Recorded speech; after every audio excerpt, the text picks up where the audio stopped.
Diz assim o texto sagrado, Isaías 30, 21. E os teus ouvidos ouvirão a palavra do que está por detrás de ti, dizendo: este é o caminho, andai nele, sem vos desviardes nem para a direita e nem para a esquerda. Quantos podem dizer amém?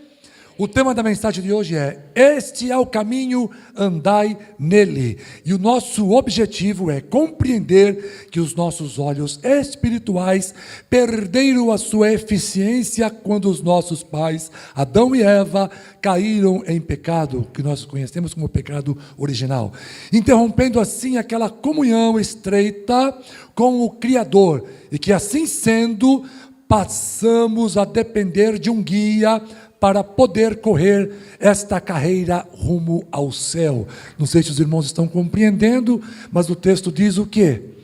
Que nós ouviremos uma voz que vem de trás e diz: esse é o caminho, andai por ele.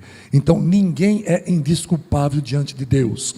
Todos nós temos uma consciência, todos nós temos uma voz que diz: este é o caminho, andai por ele. Então ninguém é inocente, amém, queridos? E os nossos olhos espirituais perderam a eficiência, ou seja, ficamos deficientes visuais, ficamos cegos espirituais devido à queda de Adão e Eva. E quando nós perdermos esta visão, nós ficamos totalmente dependentes de Deus para saber o caminho que nós devemos seguir. Deixamos o estado de perfeição para entrarmos em um estado de imperfeição. Nós precisamos de ajuda, irmãos, nós precisamos. Certo dia, irmãos, uma matéria jornalística me chamou muita atenção. Tratava-se de uma notícia sobre a Maratona de São Paulo. Sabe o que é maratona, né? A corrida. Onde corredores cegos iriam participar. Que interessante. Eram cegos que iriam correr. E eu fiquei me perguntando como eles iriam desviar dos obstáculos. O percurso tem obstáculo. O percurso tem sinalizações. Como se quer saber qual é o percurso? E eu fiquei meditando naquilo, como é que pode corrida de cegos? Como pode? Logo, a própria reportagem respondeu àquele meu questionamento. Junto ao cego, irmãos, corre um guia, que o ordena durante o percurso, lendo as placas e alertando quanto aos obstáculos. E ao deficiente visual, cabe o seguinte: primeiro, estar atento e em total sintonia com o guia. Reconhecer a voz do guia para não obedecer a comandos estranhos, ao guia de outros corredores, por exemplo. Obedecer a voz do guia, por mais absurda que ela lhes possa parecer. Estão entendendo, irmãos? Vocês já observaram uma corrida de cego, como é que funciona? Que o guia vai correndo na frente e ele vai correndo atrás. Já observaram isso? Fazendo isso, irmãos, o corredor cego, ele passa a correr com os olhos do guia. E assim sendo, não há como errar o caminho, não há como tropeçar em obstáculos, não há como errar placas de sinalizações, porque os olhos do guia passam a ser os olhos do cego. Não há como não atingir o seu objetivo, que é cruzar a linha de chegada. Meus queridos irmãos, em analogia, a corrida é a nossa jornada na terra. O corredor cego é como cada um de nós, que perdemos a nossa visão espiritual com a queda de Adão e Eva. O guia é o Espírito Santo, é o nosso Senhor. E agora a maratona vai começar. Você está pronto a seguir ao comando do guia celestial? Se você aceitar o Senhor Jesus como teu guia, não tem como errar o percurso. Jesus é o caminho. Vamos agora, irmãos, traçar um paralelo entre as obrigações do corredor cego com relação a nós que andamos no Espírito. Vamos tentar compreender que relação há, com esse fato que eu mostrei para vocês, corrida de cegos que correm com seu guia, com nós que também perdemos a nossa visão espiritual com a queda de Adão e Eva e passamos a depender do nosso guia espiritual, que é o Espírito Santo do Senhor, A Bíblia diz que o Espírito Santo nos guiará em todas as coisas, tá bom? Então, primeiro, este é o caminho, estejamos atentos. Você não pode sair correndo distraído. Você não pode sair correndo preocupado demais com o seu trabalho. Você não pode sair correndo preocupado demais com as contas a pagar. Você não pode sair correndo preocupado demais com o seu casamento, com a sua família, preocupado demais com as coisas materiais, com pensamentos ruins. Você não pode sair correndo desapercebido, distraído. Se você fizer isso, você não vai prestar atenção no comando do guia. Efésios capítulo 5, versículos 14 e 15 diz o seguinte: por isso diz: desperta tu que dormes, e levanta-te dentre os mortos, e Cristo te esclarecerá. Portanto, vede prudentemente como andais, não como nécios, mas como sábios. Hebreus capítulo 3, versículo 15. Enquanto se diz, hoje, se ouvirdes a sua voz, não endureçais os vossos corações, como na provocação. Estão entendendo, irmãos?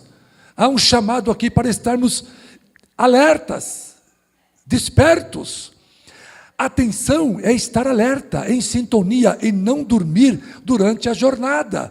É estar consciente de que um erro pode colocar toda a corrida a perder.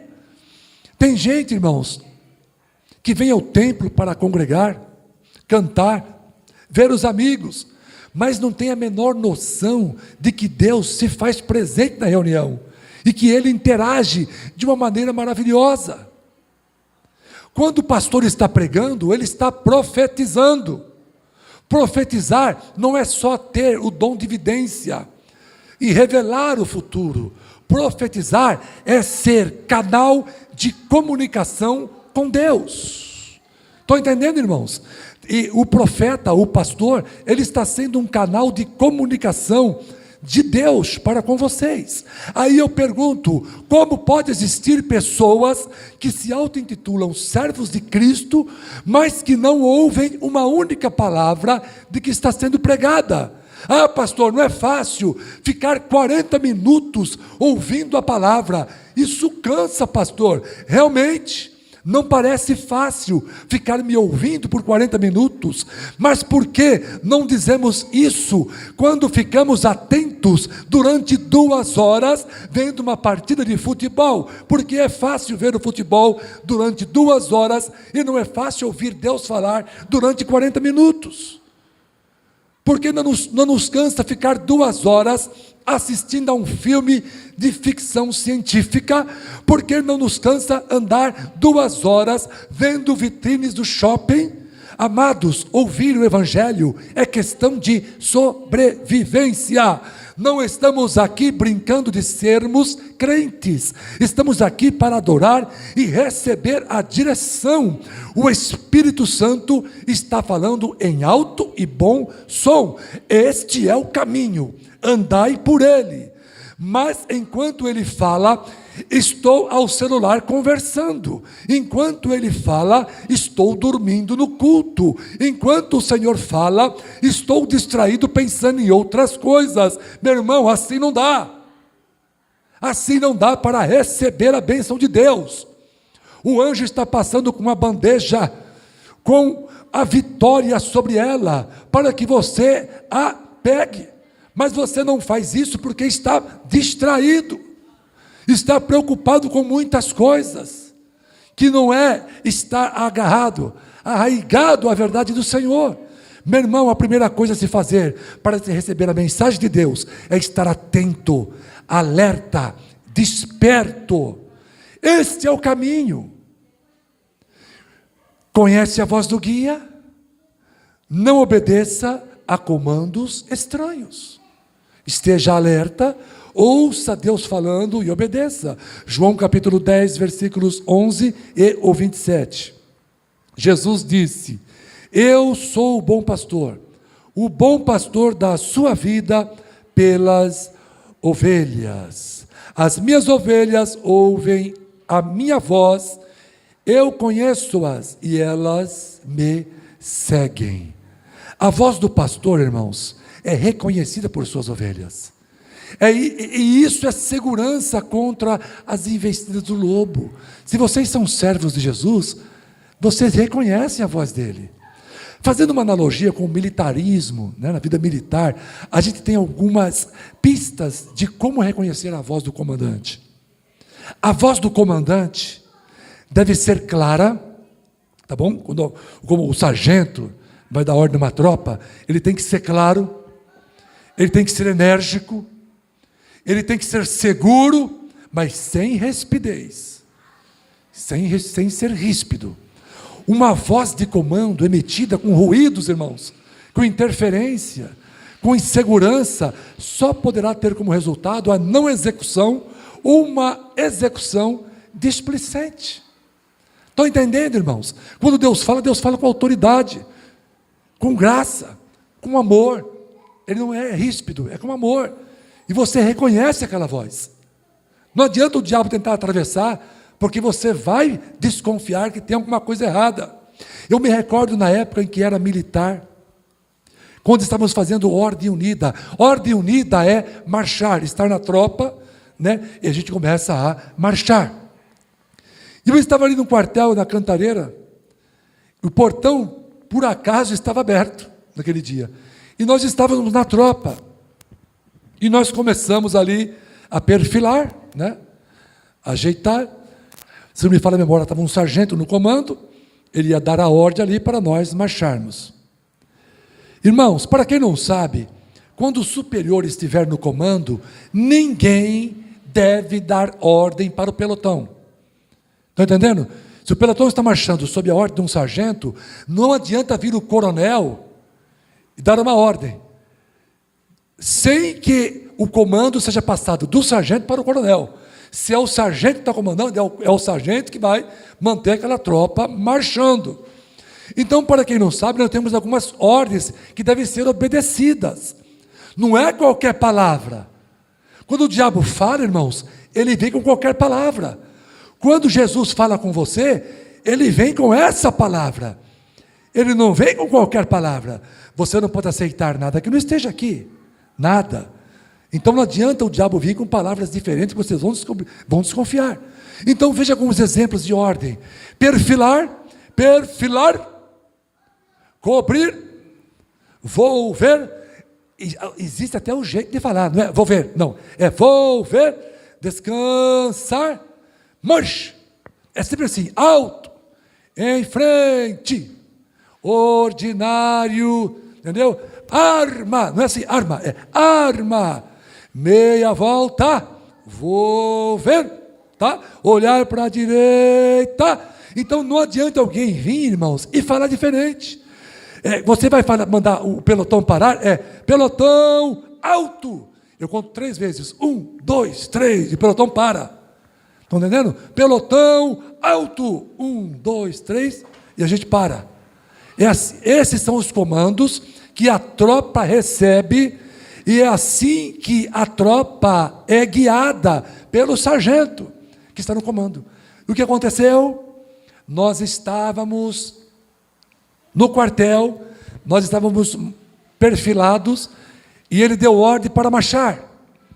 E nós começamos a marchar, irmãos.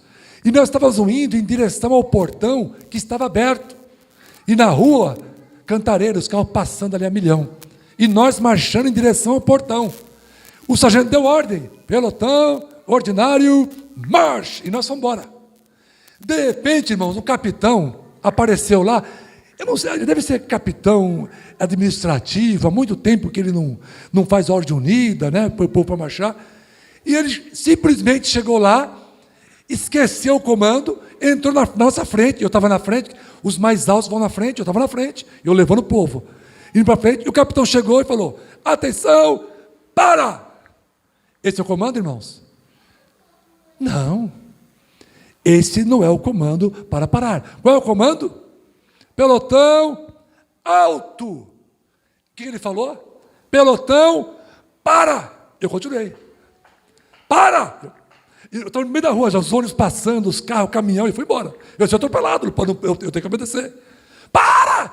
Eu estava chegando no meio da rua, já chegando na calçada, e a tropa indo embora. E ele gritando, para!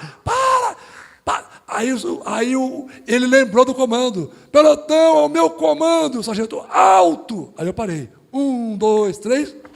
Aí parou a tropa. Estão entendendo, irmãos? A nossa vida é como uma marcha. Nós estamos marchando para o céu. Quem dá o comando para nós é o Senhor Jesus, através do Espírito Santo, que é o Espírito de Cristo, que está na igreja. É essa voz que vem: este é o caminho, andai por ele. Irmãos, não importa o quão absurdo pareça, se ele deu ordem para marchar, ainda que esteja a avenida cheia de carro, eu vou marchar em direção a esta avenida, porque o meu comandante mandou marchar. Eu não tenho que dizer: Senhor, por aqui é perigoso, Senhor, por aqui é escuro, esse emprego dá pouco dinheiro, esse emprego é longe da minha casa, esse casamento. Irmãos, se o Senhor deu ordem para ganhar muito, para ganhar pouco, para estar do lado da minha casa ou lá em cima, não importa. Se Deus deu ordem, é para obedecer. Se Deus mandar entrar na chuva, é para entrar na chuva. É a ordem de Deus, irmãos. Qual é a ordem que eu não cumpro? Ordens absurdas. Quem é que dá ordens absurdas para a igreja? O diabo. Ele dá ordens que não estão aqui. E você precisa reconhecer a voz daquele que está no comando do pelotão. Mas ele é um capitão, não importa a patente. Eu estou sob a direção deste. E é a voz deste que eu vou obedecer. Vocês estão entendendo, irmãos? Este é o caminho, andai por ele. Trazendo essa situação a nós, rebanho do Senhor, coisa semelhante deve ocorrer. Ainda que estivermos marchando em direção a um lugar de aflições, de perigos, nós devemos continuar até que a voz do pastor se faça ouvir. Pelotão, alto, meia volta, vou ver. O que for necessário acontecer, ele vai dar o comando correto e nós vamos obedecer. E ele disse: as minhas ovelhas, elas conhecem a minha voz. As minhas ovelhas, elas conhecem o meu comando. E elas me ouvem. Se vocês são ovelhas de Cristo, não tenha medo não, irmãos. Você vai reconhecer a voz do teu pastor e vocês vão obedecer. Não tenho dúvida disso. Portanto, quando o nosso comandante Jesus falar conosco, não tem como confundi-lo com o inimigo. A voz dele, apesar de suave e branda, ela é clara, precisa, concisa, transmitindo paz, amor e segurança às suas ovelhas. Amém? Não precisa temer. No entanto, alguém pode estar se perguntando: mas por que então, quando estou com alguma dúvida, ouço vários comandos e fico confuso, sabe, pastor? Quando o comando está correto, será que é Deus, não é Deus? Às vezes eu fico confuso. Irmãos, o que nos confunde não é a origem da voz, porque a voz de Cristo você sempre reconhece. O que te confunde é o teu ruído interior, lutando contra o que o Senhor está determinando. Em especial, quando esta determinação de Jesus não é exatamente o que a nossa carne deseja. E quanto mais nos inclinamos para a carne, maior fica o ruído interior. E assim, não tem como ouvir o nosso Deus falar. Paulo disse a este respeito em Gálatas, capítulo 5, 16 e 17. Por isso digo, vivam pelo Espírito, e de modo nenhum satisfarão os desejos da carne. Pois a carne deseja o que é contrário ao Espírito, e o Espírito o que é contrário à carne. Eles estão em conflitos um com o outro, de modo que vocês não fazem o que desejam. Irmãos, outra possibilidade, por estarmos em dúvida quanto a uma decisão, é o silêncio do sumo pastor. Nem sempre Jesus fala de imediato com relação às nossas dúvidas. Uma das razões é Ele querer provar o nosso coração com relação ao tipo de atitude que iremos tomar diante de uma circunstância indesejada. Exemplo, você está solteiro, procurando alguém para se casar, e na igreja não tem ninguém. Aí você ora, mas como o Senhor parece demorar para responder, você simplesmente sai da igreja e vai procurar pessoas nas baladas, nos salões de baile, nos barzinhos. Mesmo o Senhor não tendo respondido de maneira sobrenatural, haveria justificativa para uma atitude como essa, irmãos? E o que ele já falou na palavra não tem valor? Dica, irmão, vou dar uma dica para vocês. Senhor, fale comigo. Fale comigo, ou esperarei o tempo que for, mas fazer o que não te agrada, jamais. Estão entendendo, irmãos?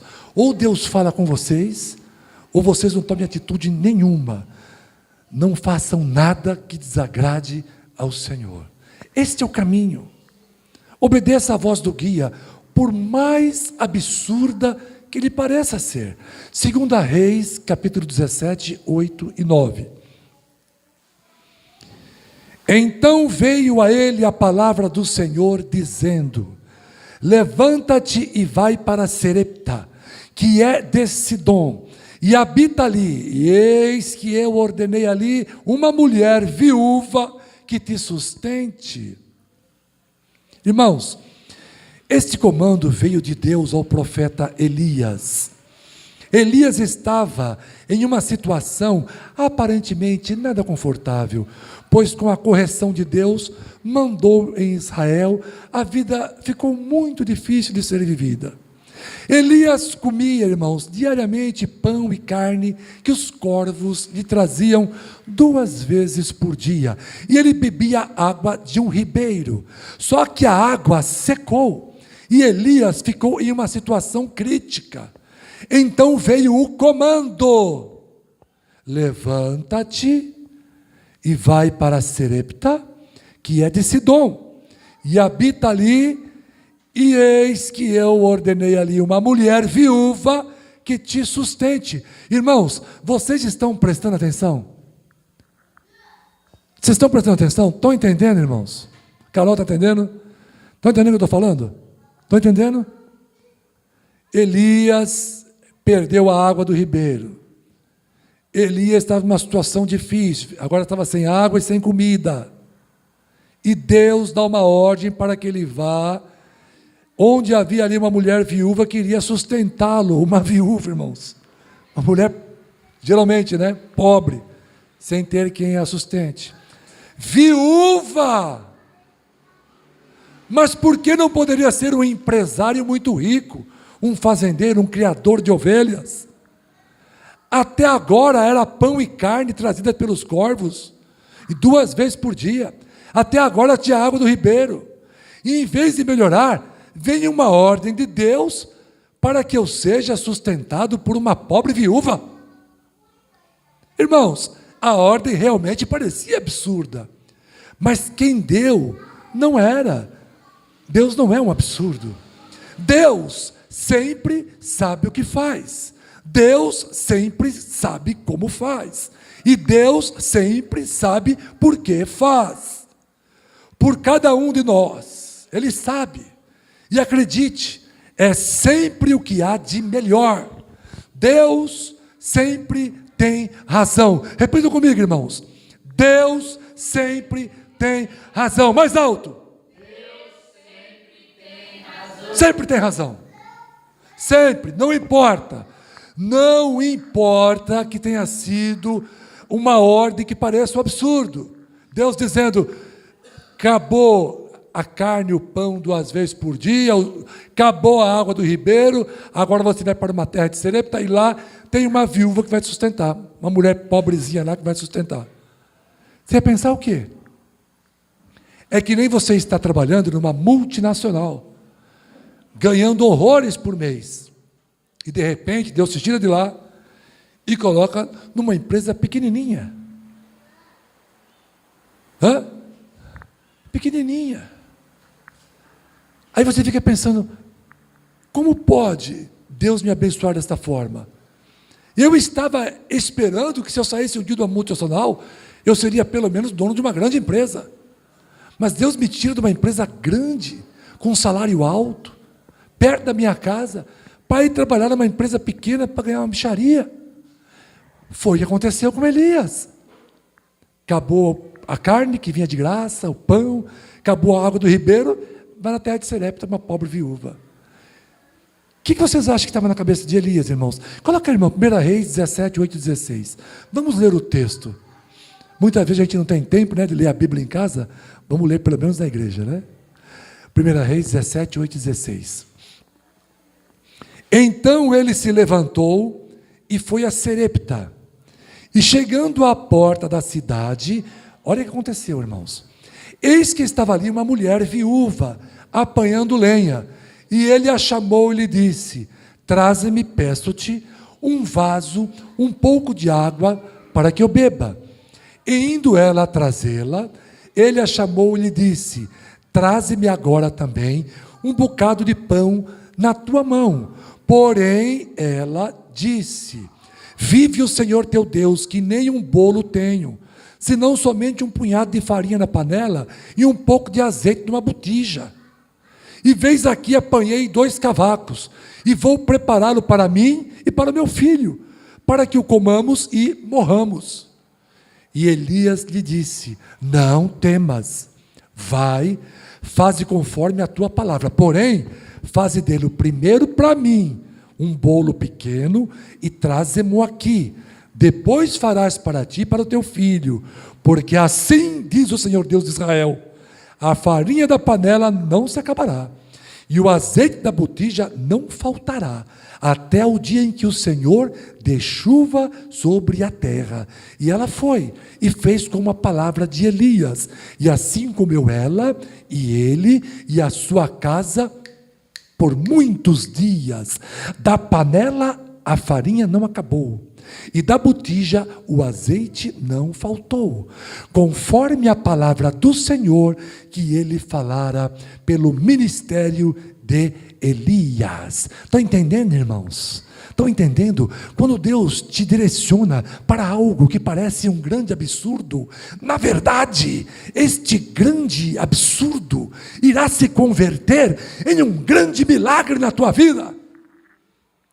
Creia! O que parece um absurdo, na verdade, será um grande milagre para a tua vida. Creia, irmãos. O caminho que Deus te determinou, só tem uma viúva para te prover o sustento, para pagar as contas, o aluguel e as despesas de casa. Não se preocupe não, meu irmão. Por mais absurdo que pareça, com Jesus, a farinha da panela não se acaba, e nem falta o azeite da botija. Pode acreditar, pois fiel é esta palavra. Com Jesus, a vida depois da morte, a providência depois que o pão se acaba, a morada depois que o teto desaba, há um caminho depois que o chão se perde, há amor depois do abandono, pois em quaisquer circunstâncias, o que seria o ponto final do homem é o ponto de partida de Deus. Obedeça à voz do guia, pois por mais absurdo que pareça a sua orientação, o que para o homem é o ponto final, para Deus é apenas o ponto de partida. Você crê nisso, irmãos? Diga amém. Aleluia. Louvado seja o nome do Senhor para frente, para sempre. Aleluia. Mas apesar de errado, é comum sermos resistentes e a aceitar determinadas ordens que impliquem em mudanças em nossa vida. Somos muito resistentes às mudanças, como foi o caso de Elias. Mas desde que aceitamos a Jesus como nosso Senhor e Salvador, deveríamos já estar cientes de que somente Ele sabe o que é melhor para nós.